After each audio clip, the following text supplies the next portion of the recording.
Halo pemirsa, kembali lagi dalam opini obrolan publik terkini. Sebelum kita lanjut berbincang-bincang ke arah yang lebih luas, saya ingin kembali bertanya kepada Ibu Rojiah. Bicara soal gender, tadi kita membahas teknis, regulasi, dan lain sebagainya. Tapi kali ini kami ingin berbagi pengalaman. Bukti nyata bagaimana seorang Bu Rojiah harus berperan menjadi ibu rumah tangga dalam rumah, sekaligus menjadi ibu dalam sebuah organisasi wanita yang begitu besar dan mendukung peran suami ibu yang pejabat publik. Bagaimana Ibu caranya Ibu berbagi peran ini? Ya, terima kasih Mbak Sri. Bismillahirrahmanirrahim.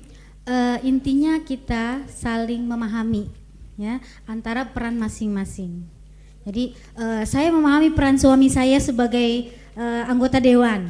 Nah, suami memahami saya sebagai ibu rumah tangga, tapi saya juga sibuk juga karena saya ngisi pengajian-pengajian di mana-mana. Jadi intinya tadi saling memahami. Nah, ketika kita sudah saling memahami, maka kita akan mendukung. Ya, mendukung apa yang suami kita lakukan. Ya. Nah, dukungan kita itulah yang membuat suami kita jadi kerjanya juga baik gitu. Dengan dukungan itu tadi. Nah, kemudian kita juga saling menguatkan.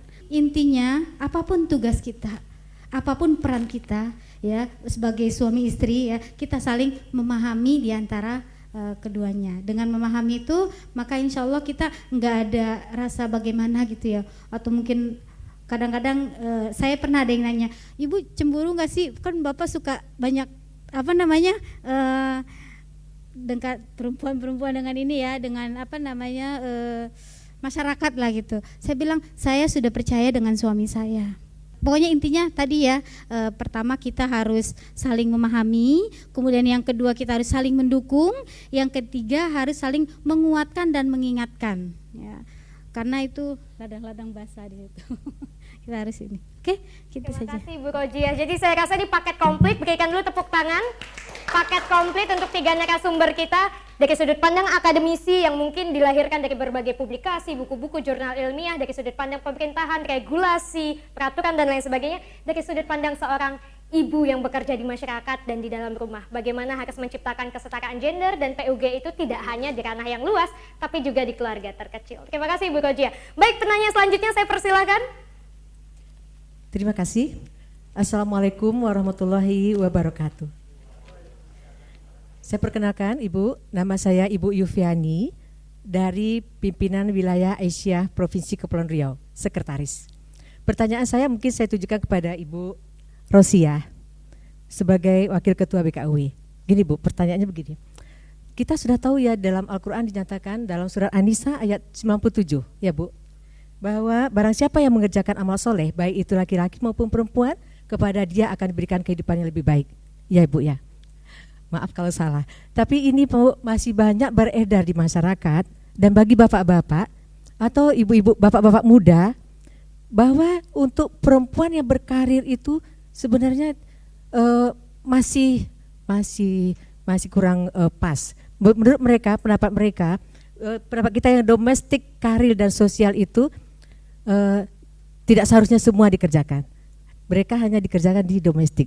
Termasuk itu salah satu dari anak saya Bu. Padahal istrinya itu sebenarnya teknik kimia Universitas Indonesia. Saya masih berpikir apa pendapat Ibu sekarang gini ya, bagaimana menjelaskannya lagi. Dari Al-Quran juga sudah ada dijelaskan. Kemudian contoh daripada saya Bu, saya sebagai guru, kemudian di organisasi dan sebagainya, insya Allah kita kerjakan ya Bu, mesti kita sering bersama. Tapi masih beredar di masyarakat yang masih muda sekarang ini, masih banyak Bu istrinya harus kerja di rumah saja. Nah menurut saya itu perlu kita luruskan.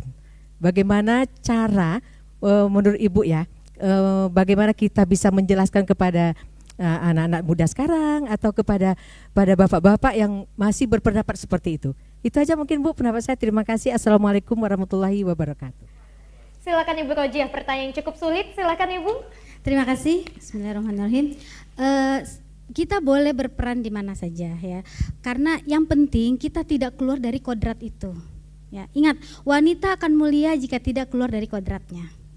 Ya. Kemudian tidak ada larangan, kita boleh tadi, yang penting tadi kita bisa membawa jati diri kita. Dan kita juga punya keluarga. Ya, apapun peran kita, tetap kita adalah ibu rumah tangga. Ya, yang harus berperan di dalam di dalam rumah. Nah, menyiapkan generasi-generasi yang akan datang. Jadi tidak seperti itu saja. Yang penting tadi ya, kita boleh bekerja boleh, cuma tidak keluar dari kodrat kita sebagai perempuan ya, untuk di rumah. Itu aja. Baik, mungkin ada tambahan dari Bu Maris atau Bu Misni melihat fenomena sosial di mana perempuan sebaiknya diam di rumah saja, jangan keluar rumah. Mungkin Bu Marisa ingin menambahkan? Sebenarnya mitos-mitos tentang perempuan, pemberdayaan perempuan itu sudah ada sejak jauh hari. Bahkan hampir seluruh dunia itu punya mitos-mitos tertentu terhadap perempuan. Bagaimana yang intinya adalah bagaimana caranya agar perempuan tidak terlalu tidak terlalu aktif di dalam ranah publik gitu ya. Misalnya kayak di Afrika sana perempuan dilarang untuk melewati tagelan. Tagelan itu apa ya kalau bahasa ini? Seperti lahan pertanian yang gitu, ya kan? Karena kalau perempuan mens lewat situ gitu ya, maka akan dianggap tidak menyuburkan. Ya, tidak menyuburkan ini. Atau kayak di daerah Papua sana, konon ada mitos yang menyatakan bahwa perempuan kalau mens maka harus keluar dari desa. Gitu. Ya, ini adalah ini saya mau memperlihatkan bahwa ada beberapa cara orang untuk memang tidak membuat perempuan keluar dari situ, tidak membuat perempuan untuk tidak aktif dalam masyarakat gitu ya. Nah, kalau menurut saya pribadi jauh dari keilmuan ya, karena kalau keilmuan udah jelas lah bahwa perempuan harus begini-begini gitu ya. Nah, kalau menurut saya sih sangat sayang sekali ketika perempuan mau ya, tapi kemudian tidak mengeksplor dirinya. Kalau saya sih menyebutnya sebagai pelecehan terhadap diri gitu ya. Tapi bukan berarti perempuan saya mengatakan bukan berarti perempuan harus bekerja. Perempuan yang tidak bekerja maka melecehkan, enggak ya, tapi ketika perempuan itu mampu ya, ketika itu mampu ya secara individu, secara lingkungan, secara apa, kemudian mereka nggak mau, sudah terima aja, atau kalau kami di sosiologi nyebutnya orang-orang retreatism, ya udahlah kemana angin berhembus ke situ ya kan. Nah, itu yang susah ya, ketika sudah begitu ya maka sangat disayangkan sekali gitu, potensi yang ada di diri kita tidak dijalankan, tidak diperlihatkan dengan baik gitu. Nah, yang intinya adalah kaum laki-lakinya gimana gitu. Ketika dalam berkeluarga si suami atau lingkungan keluarga besar itu mensupport ya, itu tidak akan jadi soal. Tapi ketika itu dilarang, sebaiknya di rumah saja, karena sebaik-baik perempuan adalah perempuan yang sederhana, perempuan yang di rumah saja, yang menjaga marwah suami dengan tidak kemana-mana gitu ya. Nah, itu tanpa saya bermaksud mengkesampingkan ajaran agama ya. Tapi saya melihatnya perempuan mampu kok untuk itu. Jangan terbatas atau jangan dibatasi oleh mitos-mitos terhadap perempuan ya, kerangkeng yang dibuat. Kadang perempuan sendiri yang membuat kerangkeng untuk dirinya. Nanti setelah cita-citamu apa? Misalnya kalau di kampus atau di sekolah, jadi istri soleha. Iya pasti semua orang ingin jadi istri soleha. Ya, itu ya, saya juga ingin jadi istri soleha sembari yang meniti karir gitu. Ya, tapi jangan lupakan juga bahwa kita perlu mengupayakan untuk terus menggali ilmu, karena kan mencari ilmu itu juga sebuah ladang pahala yang luar biasa juga, dan kemudian kita memberikan manfaat dari ilmu yang kita gali itu juga sebuah ladang pahala juga gitu. Jadi istri soleha sudah, kemudian bermanfaat bagi masyarakat, menggali ilmu, luar biasa pahalanya gitu. Terima kasih. Jadi tadi sudah jelas bagaimana sebenarnya batasan-batasan perempuan selama mampu tidak hanya dirinya, mampu dari keluarganya, lingkungan, kita tetap bisa berkarir dan tetap bisa berkarya. Baik, selanjutnya penanya terakhir saya persilahkan. Perkenalkan Ibu, nama saya Erlina Gusnita dari Stein Sultan Abdurrahman, Kepulauan Riau. Sedikit ingin bertanya kepada Ibu Misni. Tadi kita ada menyinggung tentang hak-hak perempuan. Nah, misalnya dalam pekerjaan itu mendapatkan cuti ketika haid ataupun menyusui. Tapi kita berbicara untuk di Kepri saja, untuk di instansi-instansi pemerintah utamanya. Kalau untuk di perusahaan-perusahaan itu saya anggap ya memang mereka ada persaingan yang keras gitu ya. Nah, kita di pemerintah yang membuat tentang aturan bahwa bahkan tadi disampaikan Adek Wahyu tadi bahwa undang-undang tentang hak untuk cuti dalam pekerjaan itu sudah dihapus. Ini memang kenyataannya terjadi kepada kita, Bu. Sepele saja.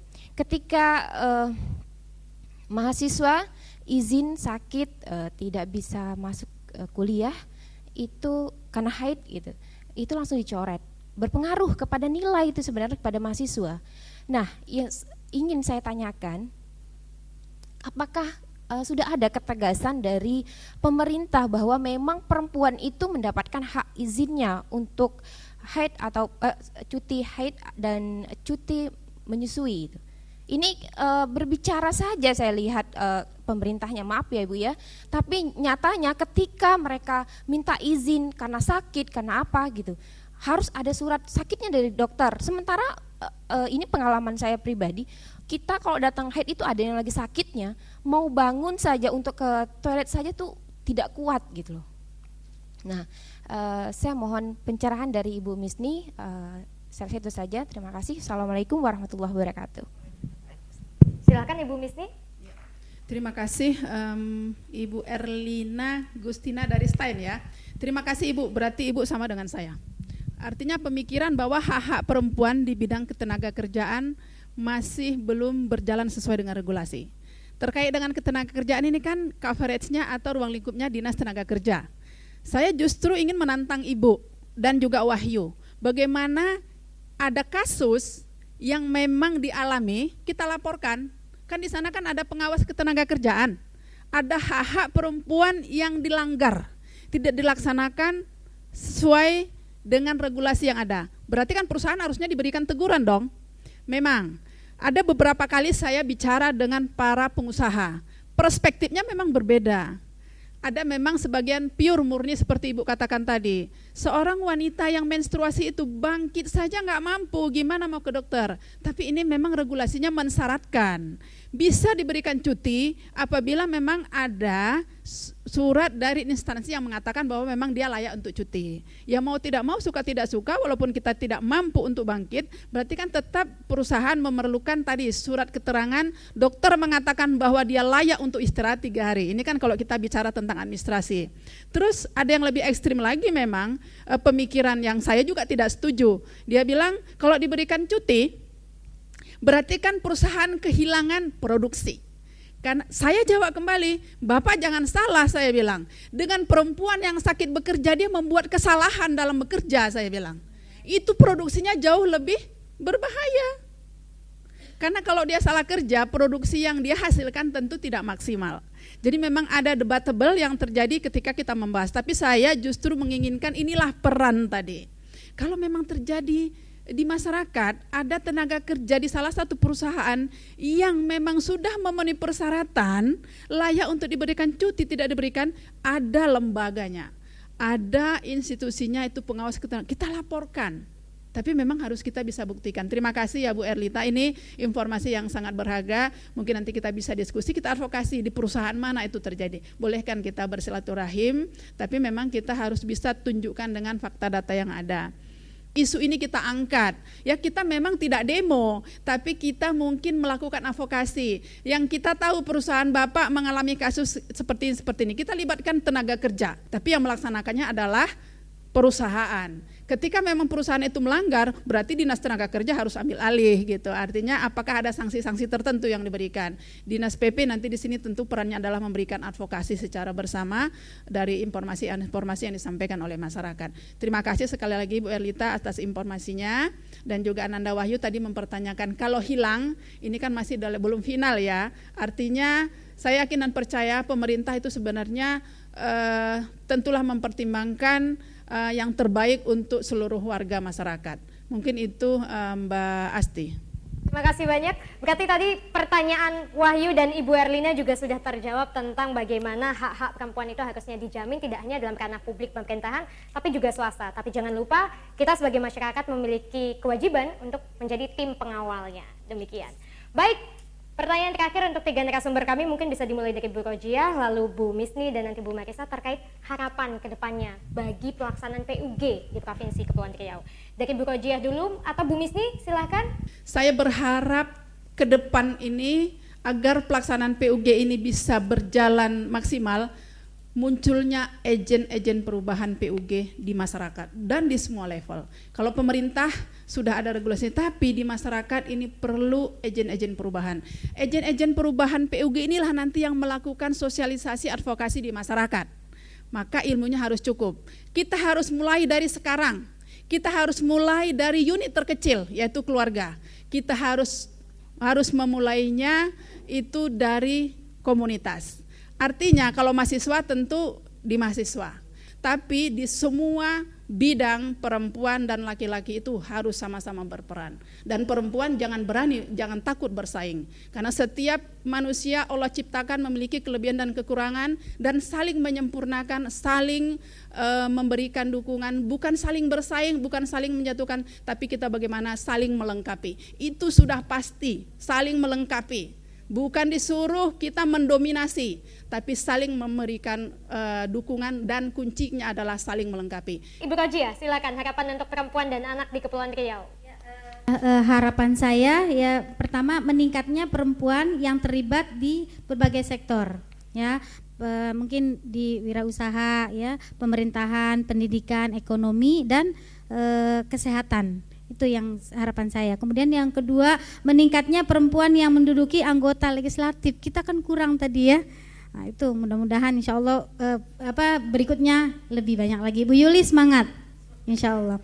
Kemudian mungkin meningkatnya pendapatan ekonomi perempuan Kepri. Ya mungkin nanti ada di pemberdayaan perempuan. BKW kita juga ada ya. Inkubasi dan macam-macam. Mungkin itu ya. Terima kasih Bu Rojiah, berarti memang dari berbagai aspek. Ibu Marisa mungkin ada tambahan?